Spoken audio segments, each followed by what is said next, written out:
მე ვარ გიორგი წეროძე, მღვდელი ვარ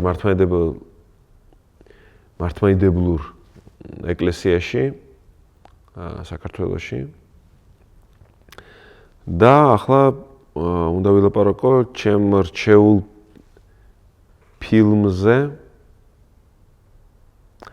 ან ორ ფილმზე. ხო, იმიტომ რომ არ იქნება სამართლიანი, რომ არ ვახსენო ის ფილმი, რომელიც რაღაცნაირად მუდმივად მახსენებს თავს და მართალი გითხრათ, ფილმები ისეთი ამბავია, რომ ერთს რო იტყვი, თითქოს მეორე იქვე დგას და ესეთი დამწუხრებული თვალებით გიყურებს და გეუბნება მე რატო გამომტოვეო. მე იქ მესამე თვალი იმზირება თითქოს მესამე ფილმი და ამბობს, რომ რატო მე არ მახსენეო, ამიტომ ვთხოვ ავტორებს, რომ მომცენ უფლება, რომ რამდენიმე ფილმი, ესე ვთქვათ, საკულტო ჩემთვის, ხო, ვახსენო და ასეთი არის მაშინ ის, რომელიც მუდმივად თავს მახსენებს, არის ფატიხ აკიმის ფილმი. სავარაუდოდ ქართულად თარგმნის შემთხვევაში ეს არის 60-ის კარიბჭესთან, ხო, ხო, 60-ის კარიბჭესთან.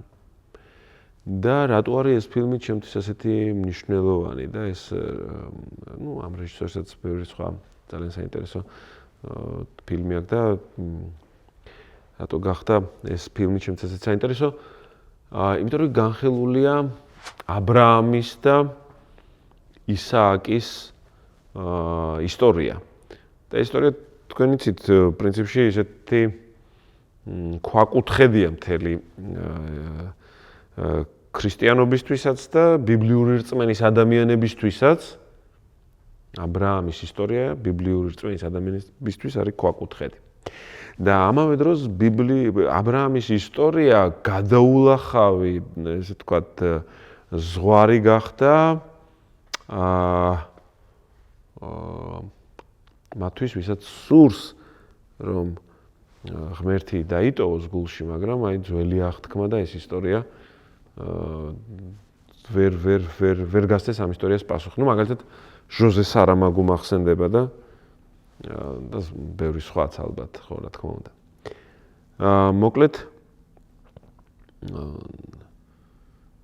აბრაამს ეს ვთქვათ, ღმერთთან ეს ურთიერთობა და ისააკის ისტორიის შემდეგ რაღაცა შეერაცხება სიმართლედ მისი რწმენა და თან ყოველ ისე ძალიან ბიოლოგიური ამბავია რა, მამა და შვილი, შვილზე აღმართული მახვილი და სიკვდილის სიცოცხლე და ღმერთის ერთგულება. ეს დიდი ამბავია მოკლედ და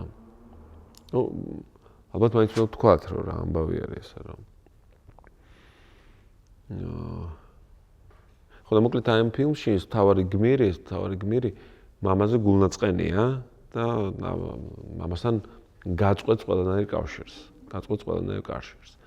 და ფილმის მეორე მთავარი გმირი მასთან შეხვედრისას და საუბრისას წამოჭრის ამ საკითხს, აბრაამის და ისააკის საკითხს და ელაპარაკება მის მამაზე და დაუსვამს შეკითხვას, რომ აი რა თქვა მამა შენმაო, როცა ეს თქვა ამ ისტორიას განიხილავდითო და ეს თავარი გმირი ამბობს, რომ მამა ჩემმა თქვაო, რომ მე ჩემთვის რომ ღმერთს ეთქვა, რომ ესე ვთქვათ, აღიმაღლე ხელი შენს შვილზე და ესე ვთქვათ, გაიმეტე ის ასიკვდილოდო, ჩემთვის რომ ეს ღმერთს ეთქვა, მეო ღმერთს სამკვდრო სასიცოცხლო ბრძოლას გამოუცხადებდიო და ეს ამ თავარ გმირს მამამდეც ხო ახსოვდა ეს ამბავი, მამამისმა რა პასუხი მისცა, მაგრამ აი მთელი დრამა, მთელი ესე ვთქვათ, შინაარსი ამ ფილმის ეს რაღაცნაირად მწიფდება, სხვა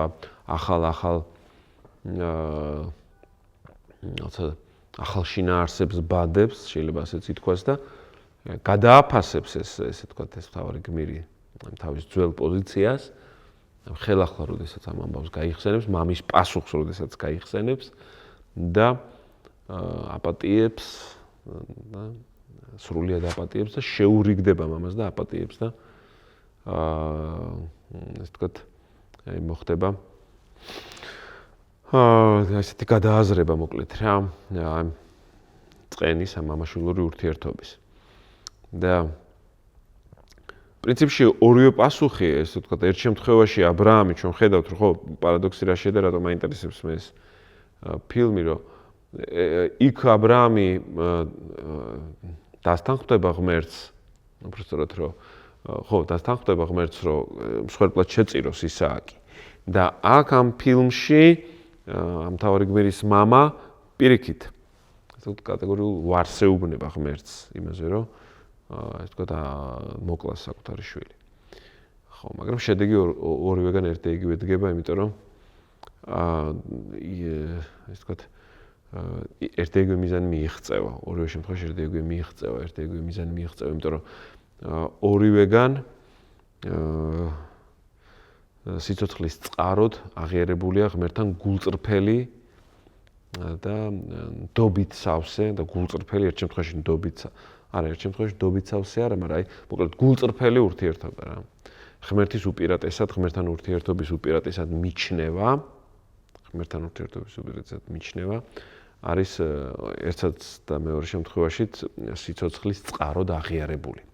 ერთ შემთხვევაშიც და მეორე შემთხვევაშიც სიცოცხლის წყაროდ აღიარებულია ღმერთთან ურთიერთობის დაჭერა, ღმერთთან გულწრფელი ურთიერთობის ესე ვთქვათ, გამართვა არის მირჩნეული ამ სიცოცხლის წყაროდ და ეს მართებული პოზიცია. ამიტომ ეს ფილმი, ესე ვთქვათ, მოკლედ ჩემთვის ძალიან საინტერესოა და ურჩევ ყველას რომ ნახოს და გაიაზროს სხვადასხვა მისთვის საინტერესო, ესე ვთქვათ, კონტექსტში.